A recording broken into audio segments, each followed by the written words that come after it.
আসসালামু আলাইকুম। আমন্ত্রণ করছি নতুন আরেকটি ব্লগে। আমি Mehnaz diary of desires channel থেকে।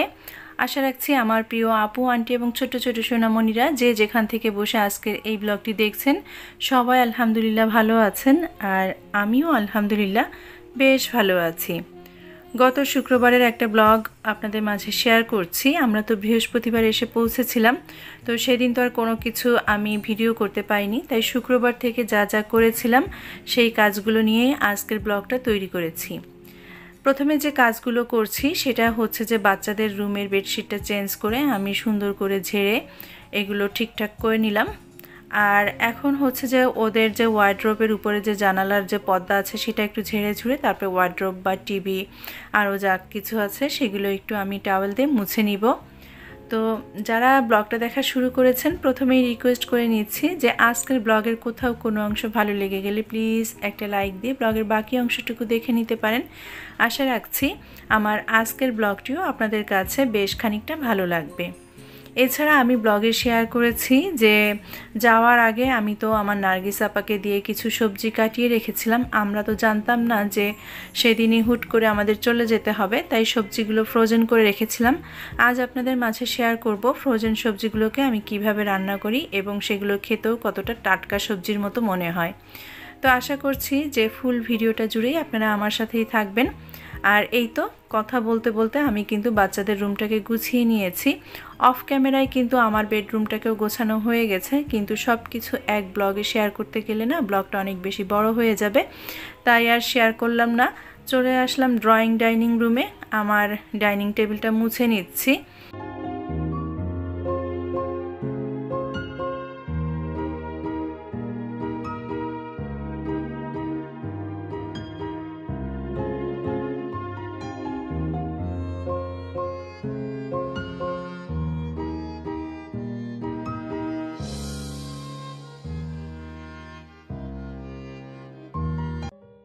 টেবিলটা মোছা হয়ে গেছে, আর এখন টেবিলের উপরে যে ছোট্ট ট্রেতে আমার এই সল্ট পট, তারপরে হচ্ছে যে শোপিস আর ফ্লাওয়ার ভাসটা থাকে সেটাও আমি একটু মুছে নিলাম। আর এখন আমি ম্যাটগুলো দিয়ে দিচ্ছি।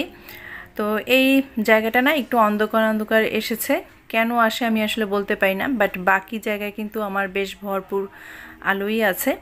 এখন হচ্ছে যে আমি সোফাটাকে ঝেড়ে ঝুড়ে তারপরে আবার কুশনগুলো ঠিকঠাক করে দিব। সিলেট ঘুরতে যে কি নিয়ে এসেছি জানেন আপনারা? অনেকে অনেক কিছু নিয়ে আসেন সেখানকার মেমোরিজ হিসেবে, বাট আমি কিন্তু রিফ্রেশ হয়ে ফুল এনার্জি নিয়ে এসেছি। আর সেই এনার্জি নিয়ে এসে আমার নিজের বাসার সব কাজগুলো আমি এক এক করে নিচ্ছি। মানুষ যেমন এক নাগারে সব কিছু করতে পারে না, তেমনি কিন্তু ঠিক দেখবেন যে একটা মেশিনও কিন্তু তাকে যদি রেস্ট না দেওয়া হয়, বিশ্রাম না দেওয়া হয়, সেও কিন্তু আপনাকে অনবরত সার্ভিস দিয়ে যেতে পারে না। যে কোনো মেশিন চললেও তার কিন্তু একটুখানি রেস্টের প্রয়োজন হয়। ঠিক তেমনিভাবে আমাদেরও কিন্তু আমরা যদি এক নাগারে কাজ করি, সংসার বলেন যা কিছু বলেন, সেটা করতে করতে কিন্তু সেই একঘেয়েমি কাজগুলোর প্রতি যখন বিরক্ত চলে আসে, আর ঠিক তখনই যদি আপনি একটা ব্রেক নেন আপনার কিন্তু ফুল এনার্জি চলে আসে। এমনি করেই কিন্তু আমাদের প্রত্যেকটা কাজে কিছুটা ব্রেক নিয়ে আবারও ফুল এনার্জি নিয়ে কাজ করা উচিত। তাহলে দেখবেন যে সব কিছুর প্রতি কিন্তু আবারও ভালো লাগা নিয়ে বা মন নিয়ে আমরা কিন্তু সুন্দরভাবে ফুল এনার্জি দিয়ে কাজগুলো করে নিতে পারি। আর যত টিপসই বলেন না কেন যে ঘর সংসারের কাজ 2 ঘন্টা 1 ঘন্টায় শেষ করব, যত যা কিছুই বলেন না কেন, আপনি মানুষটা যদি সুস্থ না থাকেন আর আপনার যদি এই কাজের প্রতি আগ্রহ না থাকে, কোনো টিপসই কিন্তু আপনাকে ঘরবাড়ি সাজিয়ে গুছিয়ে রাখতে কিন্তু সাহায্য করবে না। এই কারণে কিন্তু আপনাকে সুস্থ থাকতে হবে।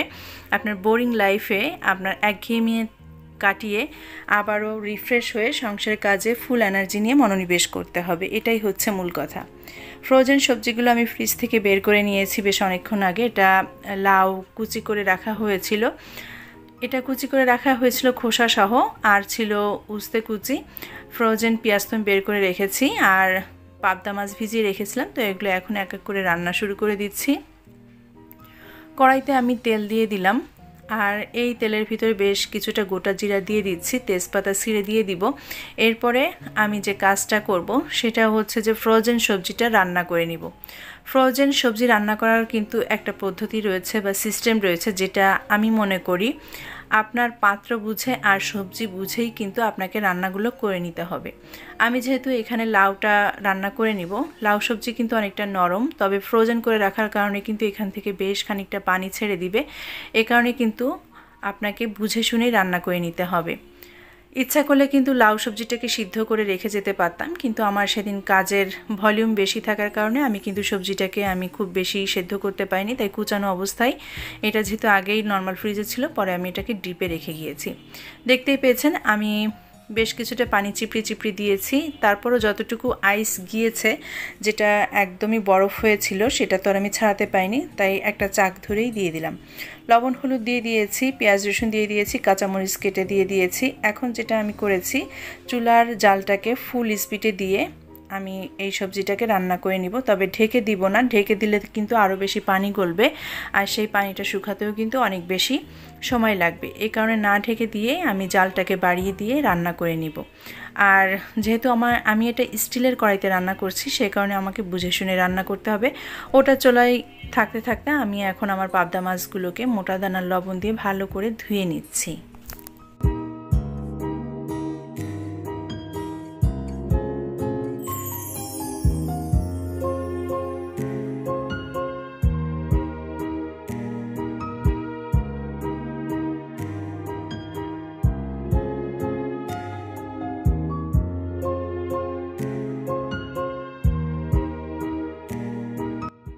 মাছগুলো ভালো করে ধুয়ে নেওয়ার পরে আমি লবণ হলুদ মাখিয়ে রাখলাম, আর এদিক থেকে আপনাদেরকে আমি দেখাচ্ছি যে কতটা পানি গলেছে। তো আমি কিন্তু এটা না ঢেকেই রান্না করব, তো এই পানিটাকেই কিন্তু এখন আস্তে আস্তে করে শুকিয়ে নিতে হবে। সেই সাথে পানি শুকানোর সাথে সাথেই কিন্তু লাউটাও কিন্তু নরম হয়ে যাবে। চুলায় আমি এখানে পাবদা মাছগুলো তেলের উপরে ভাজতে দিলাম, আর ভাজতে ভাজতে আপনাদের কাছে সেই পুরাতন কথাটি একটু বলে নিচ্ছি। যারা আমার চ্যানেলটাকে সাবস্ক্রাইব করে প্রতিনিয়ত আমাকে সাপোর্ট দিয়ে যাচ্ছেন, আপনাদের জন্য আমি মন থেকে সত্যি বলছি, অনেক দোয়ার ভালোবাসা জানাচ্ছি। আমি কৃতজ্ঞ সবসময় আপনাদের প্রতি। আর যারা এখনও আমার চ্যানেলটিকে সাবস্ক্রাইব করেননি, আর আপনি যদি প্রথমবার এই চ্যানেলে এসে থাকেন, আজকের ব্লগটাও যদি আপনাদের কাছে একটু হলে ভালো লেগে যায়, তো রিকোয়েস্ট করছি প্লিজ চ্যানেলটিকে সাবস্ক্রাইব করে আমাকে সাপোর্ট করতে পারেন, আমাকে আমার স্বপ্ন পূরণের পথে এগিয়ে নিয়ে যেতে পারেন।